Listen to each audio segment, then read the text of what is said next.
गढ़वाली में कहावत है, देण देखी जान बायां देखी मान। यानी मैंने दायां देखा तो मुझे ज्ञान दिखा और बायां देखा तो मान। ये सिर्फ एक कहावत नहीं है, इस देवभूमि की वास्तविकता है जो कि विवेक, संतुलन और सम्मान को दर्शाती है। उत्तराखंड के इन 25 वर्षों में इसी दृष्टिकोण के साथ इस संस्कृति का निर्माण हुआ है। कलाकारों, अन्नदाताओं, शिल्पकारों और विद्वानों ने ही हमें ये संस्कृति विरासत में दी है। इन सभी कृतियों का केंद्र रहा है यहाँ का अविनाशी विश्वास। ये वो भूमि है जिसकी आत्मा में धर्म और आध्यात्म बहता है। कहते हैं कि बंसी विभूषित करा नव नीरदाभा पीताम्बरो दरुण बिंब फलाधरोष्टात् पूर्णेन्दु सुंदर मुखादर बिंद्र नेत्रा कृष्णात् परम किम पिता तब हम न जाने। उस परम पिता परमात्मा को हमने, जो हमारे बद्रीनाथ में इन पुराणों की रचना की गई, किसने? ये सरस्वती के तट पर व्यास जी ने इसको लिखवाया। किनके द्वारा? भगवान गणेश जी के द्वारा। और 4 वेद 18 पुराणों की रचना की, 6 शास्त्रों की रचना की। और उन धर्म का प्रचार प्रसार हमारा जो है जन जन तक ये दिव्य सत्ताओं ने पहुंचाया, हमारे महर्षियों ने पहुंचाया, हमारे जो संत लोग हैं इन्होंने इसको पहुंचाया आगे। और धर्म का प्रचार प्रसार होने से क्या होता है कि पृथ्वी, हमने पहले ही बोला कि पृथ्वी बची रहेगी हमारी। इस भूमि की धार्मिक विरासत केवल मंदिर की दीवारों तक सीमित नहीं है। यही आस्था समय के साथ यहाँ की संस्कृति, गीत, संगीत और कहानियों में ढल गई। हर देवता, हर पहाड़ की अपनी एक लोक कथा है और ये समृद्ध संस्कृति विरासत आज भी रंगमंच पर जीवित है।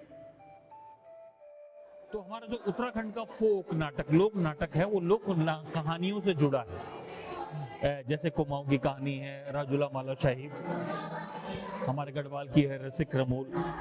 इसी तरह से हमारे जो गढ़वाल में वीर भट्ट थे, उनकी कहानियां भी हैं। उनकी कहानियों से संबंधित नाटक भी हमारे यहाँ करे जाते हैं। जीतू बगड़वाल है।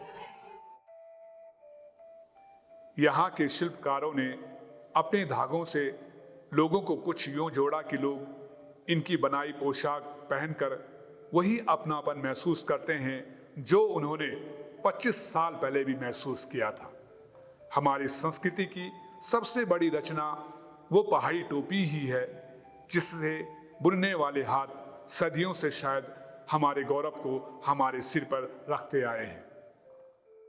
कुमाऊं रीजन पे क्या होता है, बेसिकली ज़्यादातर हमारे कुमाऊनी भाई लोग जो होते हैं वो ब्लैक टोपी पे ज़्यादा जो अपनी वो विरासत मानते हैं, ब्लैक टोपी को मानते हैं। और जो हमारा गढ़वाल का साइड है, गढ़वाल साइड में जो ये है हमारी मैरून और ब्लैक वो दोनों आ जाते हैं। उसके अलावा एक हमारा जौनसार एरिया पड़ता है, जौनसार पड़ता है उत्तरकाशी वाली बेल्ट, उसमें हमारी ये वाला मॉडल चलता है। ये राउंड टोपी जो होती है ये हमारी जौनसारी टोपी भी कहलाती है। इसका जो है 2 राज्यों में, एक हिमाचल में और एक उत्तराखंड में, दोनों राज्यों में ये ट्रेडिशनल के नाम से जानी जाती है। तो ये दोनों जगह पे यूज होती है और बहुत सुंदर हमारी पारंपरिक टोपी होती है। धर्म, कला, शिल्प और अन्य वो हाथ है जिन्होंने इस राज्य की रचना के समय उसको आकार दिया। लेकिन आज इन साधनों को केंद्रित करने वाला सूत्रधार कौन है? ये वो विशिष्ट वर्ग और उपाधि से परे सामूहिक पहाड़ी चेतना है जो हर आम नागरिक के अंदर आस्था और दैनिक संघर्ष में निवास करती है। बहुत कुछ करने की आवश्यकता है और उसमें मतलब जनता और व्यवस्था दोनों का सहभागी होना बहुत जरूरी है।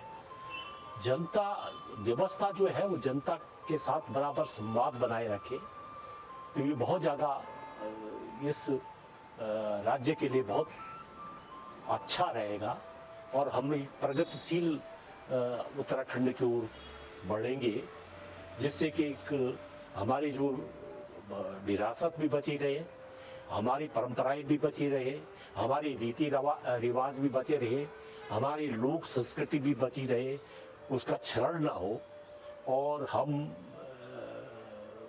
भविष्य के लिए मतलब अपनी नवीनता की ओर भी बढ़ते चले जाएं।